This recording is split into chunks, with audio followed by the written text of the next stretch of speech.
जय भीम, नमो बुद्धाय.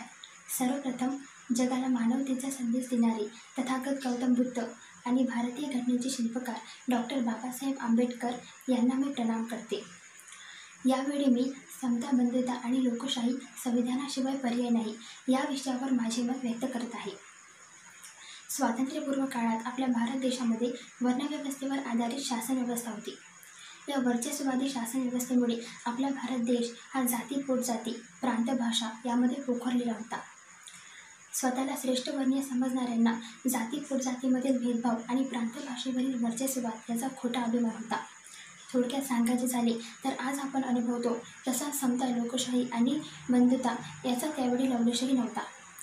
परंतु हजारो वर्षांनंतर आपल्या भारत देशाच्या इतिहासामध्ये पहिल्यांदा धर्म, जाती, पंथ यामध्ये कुठलाही भेदभाव न करणारी समता, बंधुता आणि लोकशाही या तत्वावर आधारित राज्यघटना 26 नोव्हेंबर 1949 रोजी डॉक्टर बाबासाहेब आंबेडकरांनी तयार केली. या राज्यघटनेने परंपरागत जातीभेदामध्ये विषमलेल्या भूभागाला एकत्र करून एक सार्वभौम राष्ट्र, एक प्रजासत्ताक राष्ट्र निर्माण केले आणि परंपरागत विषमतेच्या बालेकिल्ल्याचा बुरुज कायमचा उद्ध्वस्त करून टाकला.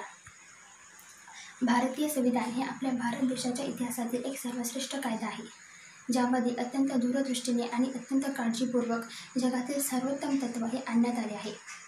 डॉक्टर बाबासाहेब आंबेडकरांच्या मते संविधान हे एक महत्त्वपूर्ण दस्तऐवज असून ती राज्याची तिन्ही अंगे कायदेमंडळ, कार्यकारी मंडळ आणि न्यायमंडळ यांची स्थिती आणि शक्ती स्पष्ट करते. त्यांच्या अधिकारांची सीमा निश्चित करून त्यांच्यावर नियंत्रण ठेवत असते आणि व्यक्तीच्या मूलभूत अधिकारांचे संरक्षण करते. आज आपला भारत देश हा अशा देशामध्ये समाविष्ट आहे ज्या देशातील संविधान हे देशातील नागरिकांना आणि देशात राहणाऱ्या प्रत्येक व्यक्तीच्या सामान्य नागरी अधिकारांना मूलभूत अधिकारांचा दर्जा देतो. म्हणजेच की असे अधिकार जे कोणत्याही भारतीय नागरिकांपासून हिरावून घेतला जाऊ शकत नाही.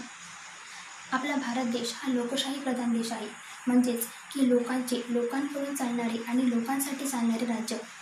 डॉक्टर बाबासाहेब आंबेडकरांच्या शब्दात सामाजिक, आर्थिक आणि राजनैतिक क्षेत्रात रक्ताचा थेंबही न झाता क्रांतिकारी परिवर्तन घडवून आणणारी शासन व्यवस्था म्हणजेच की लोकशाही.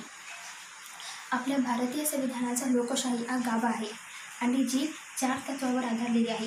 जे 4 तत्व म्हणजे समता, बंधुता, स्वातंत्र्य आणि सामाजिक, राजकीय आणि आर्थिक न्याय. आपल्या भारतीय राज्यघटनेचे कलम 14 ते 18 हे समतेच्या तत्त्वाचे प्रतिपादन करते, ज्यानुसार सर्व व्यक्ती या कायद्यासमोर समान मानण्यात आल्या असून कायद्यापुढे कुठलाही भेदभाव न करता सर्वांना समान वागणूक मिळेल अशी तरतूद करण्यात आली आहे.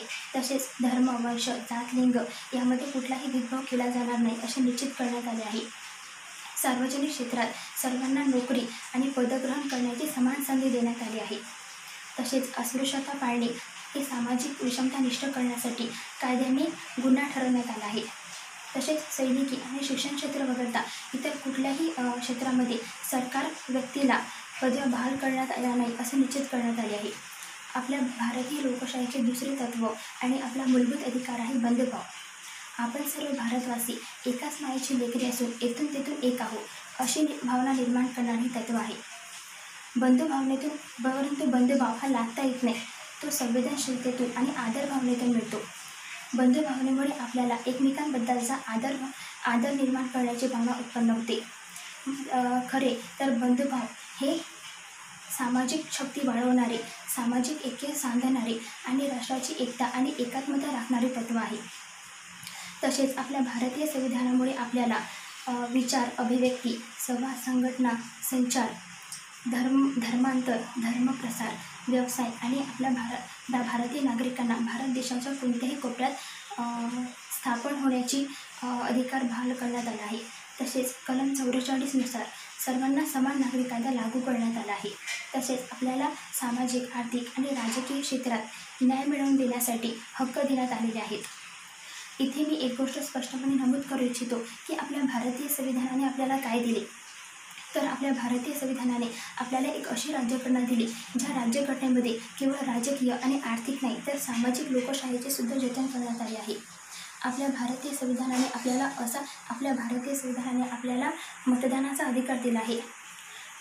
आपल्या भारतीय संविधानाने आपल्यामध्ये धर्म, जाती, पंथ, भाषा यामध्ये कुठलाही भेदभाव न करण्याने एकात्मतेची भावना निर्माण केली आहे, ज्यामुळे आज आपण सर्व भारतवासी एकजुटीने सर्व क्षेत्रात सर्व ठिकाणी काम करतो.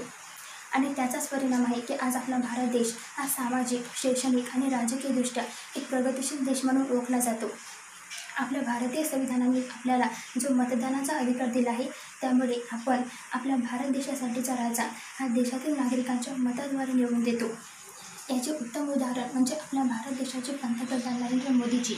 अत्यंत सामान्य कुटुंबात जन्माला आलेली आणि उदरनिर्वाहासाठी चहा विकणारी व्यक्ती आज भारत देशाच्या पंतप्रधानपदी विराजमान झाली आहे. हे कशामुळे? तर फक्त आणि फक्त आपल्या भारत देशाच्या संविधानामुळे. परंतु मित्रांनो, डॉक्टर बाबासाहेब आंबेडकर एकदा संविधान सभेमध्ये म्हणाले होते की समता, स्वातंत्र्य, बंधुभाव आणि न्याय या चतुसूत्रीवर आधारलेली जीवन पद्धती म्हणजे लोकशाही आहे. परंतु या 4 तत्वापैकी जर एखाद्या तत्वाचीही व्यवस्थित अंमलबजावणी झाली नाही तर आपल्या भारत देशाची संपूर्ण लोकशाही ही कोसळून पडेल. जर आपल्या भारतीय लोकशाहीचा डोलारा हा संपुष्टात आला तर सामान्य नागरिकांचे जीवन उद्ध्वस्त होईल आणि स्वाभाविकच लोकशाहीची जागा हुकुमशाही निर्माण होईल.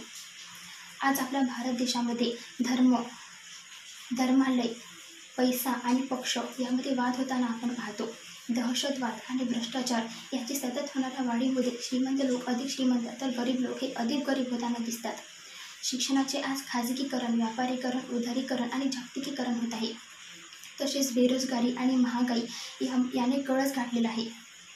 हे सर्व या गोष्टीचा परिणाम आहे की आज आपल्या भारतीय संविधानाची आणि संविधानाप्रती आपल्या हक्क, कर्तव्य आणि अधिकाराची आपण